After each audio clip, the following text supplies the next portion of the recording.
High Spots and Cheap Pops presents your moment in the Valley with me, Silicon Steve Valley. And ladies and gentlemen, we are just hours away from Jimmy Uso, something I actually predicted that could be a possibility. Jimmy Uso reemerges out from the hospital to turn on Jey Uso, and Roman Reigns is still your WWE Universal Heavyweight Champion of the World on SmackDown. We have called the Bloodline storyline the best storyline ever. This is getting a little old, okay? And look, we've had a couple different times during this Roman Reigns title reign where it's been a little stale. In fact, a lot of people a year ago, before Sammy was really in the mix, he was only kind of flirtatious with them a little bit.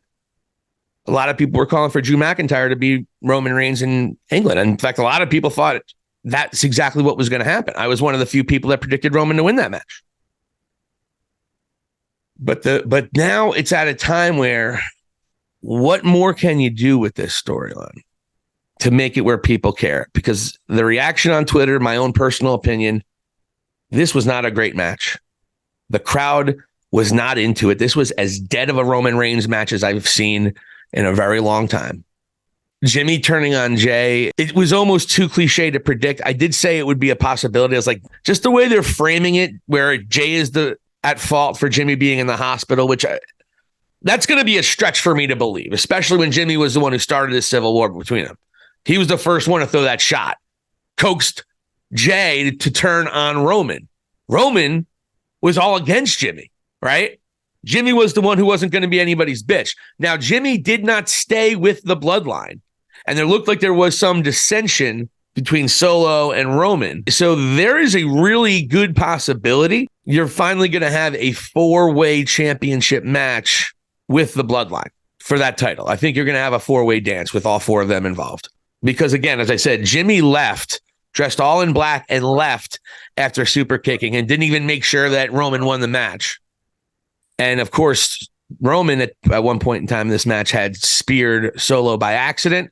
So you're in a situation now where you have all four members of the Bloodline at odds, and Roman has to, maybe they have a four-way dance. They have a four-way match between the two. I think that's the most obvious one, and maybe that's when it ends. You can make an argument that this match was a little bit of a microcosm of the Bloodline storyline in a lot of ways, except no Sami Zayn.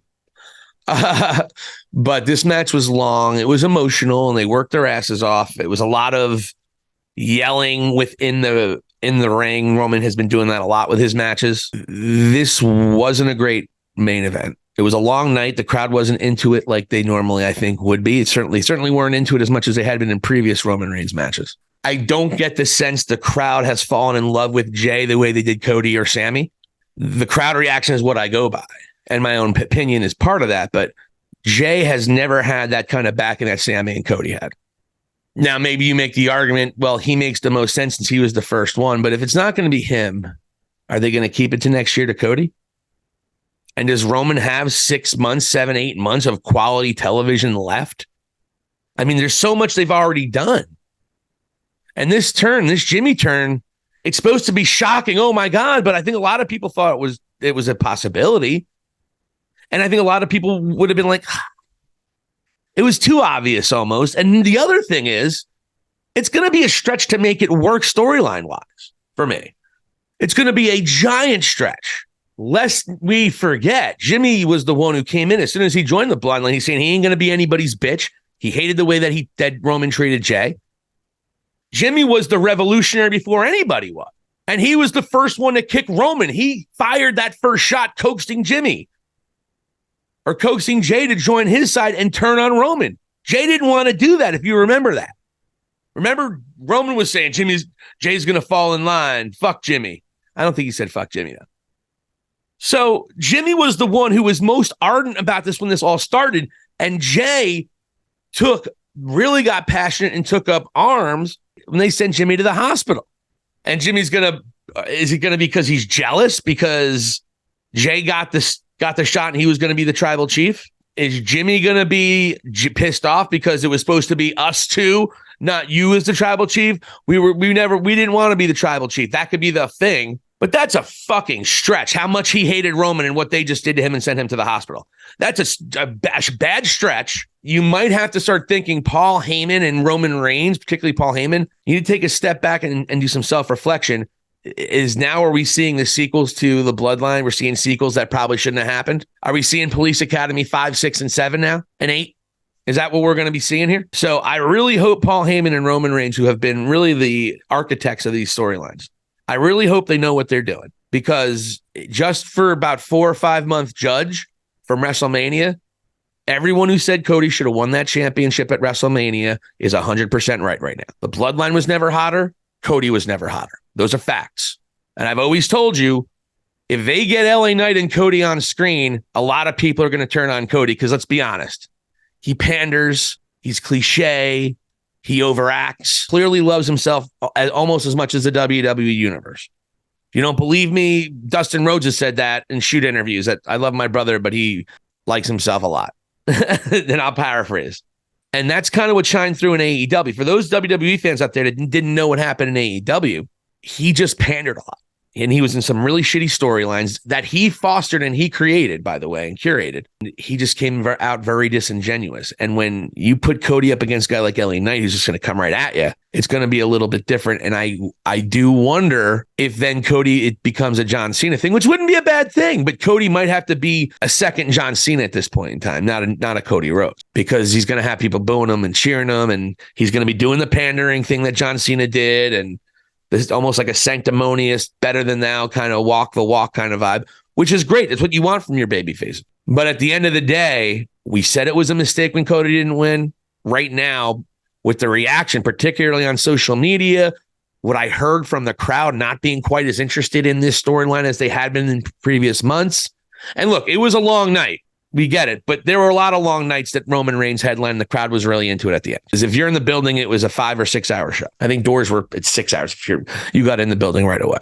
Truth be told, it wasn't one of WWE's best cards. It wasn't really well done matches. There wasn't any holy shit matches, typically is. And the match too, Jesus Christ, how many chair shots? It was like, was there any wrestling done in this fucking match?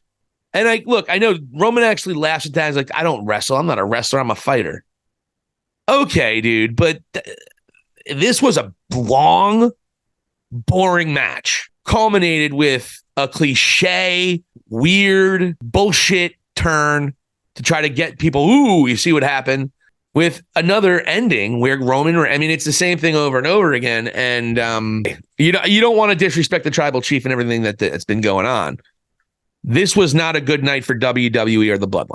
Let's be real frank about that. Has the Bloodline ever been ridiculous? It's been very solid, but it got amazing and great and quote unquote the best storyline ever earlier this year, and it could have culminated at WrestleMania, but they kept it going. And I remember famously Roman Reigns and Paul Heyman said, well, we're only in the 3rd inning.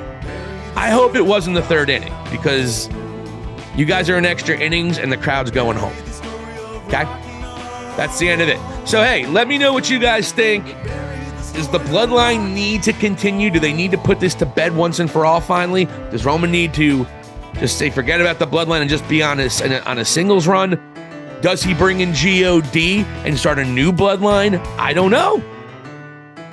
But something's got to change, because this big, gigantic Uso breakup didn't really move the needle that much, and people are pissed off that the match was long and boring, and people are pissed off, and quite frankly, they're a little bored. For High Spots and Cheap Pops, this is Silicon Steve Valley with your moment in the Valley. Make sure you hit that subscribe button and have a great day. Here endeth the lesson for your moment in the Valley.